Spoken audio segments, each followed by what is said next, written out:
think there's two perspectives and they're exactly opposite. One is to say, let's look at the place that has the most problems, and if we can generate a solution that works in that very difficult place, then that solution will certainly be applicable in places with fewer problems.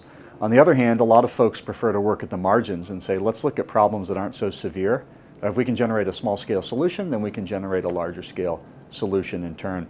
That's analogous in a way to a kind of idea development or business development where you say, let's start small, it's lower risk, let's move it up from there.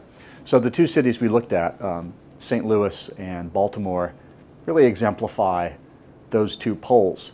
And it was very, very challenging to look at the St. Louis region, which is very economically depressed, and find practicable solutions for this industrial property there. In time, we eventually came to understand that even the most difficult property has an alternative future beyond simply being abandoned. One of the biggest obstacles is political, actually. It's getting cities to understand that their dream future for a property may not be the most practicable future.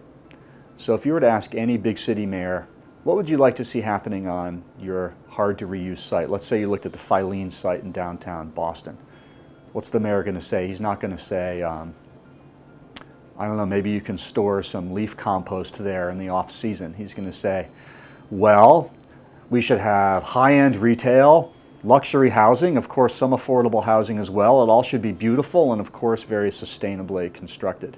Then you have to winnow those down a little bit to what's actually practicable. And bringing city officials through that series of reality checks to understand that there is a kind of sweet spot between the place sitting abandoned for 15 or 20 years and the most wonderful development you've ever dreamed of. Part of the challenge of the urban designer is to reconcile those two perspectives and say, there are practicable perspectives which are much better than the existing condition. They will bring improvement to your city. They're not impossible to realize. At the same time, it's maybe not what you dreamed of, but let's be pragmatic in a certain sense and get down to business.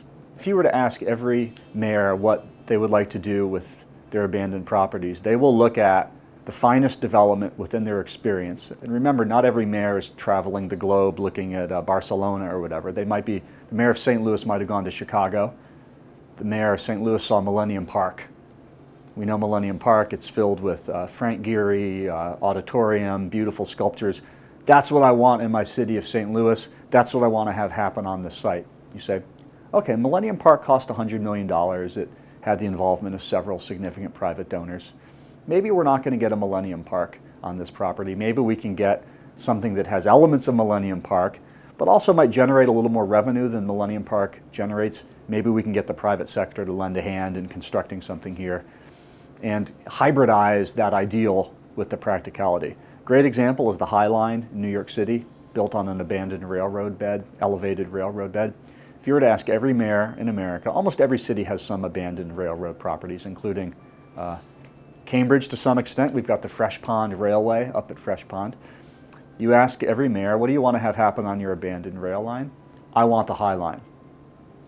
The High Line costs $100 million per mile, so it's not a bargain solution. So the reality check is that every city has to look at what is actually practicable, financially practicable, and realize it to the extent that they can. Finance is a huge part of it. Design ends up being, to a certain extent, a function or a product of the finance.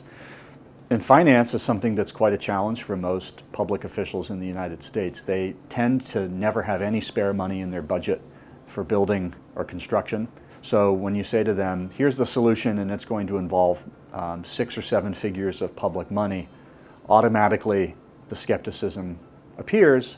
So a lot of times we're looking at how the private economy can generate a solution on the site that doesn't necessarily clash with the best public solution for the site.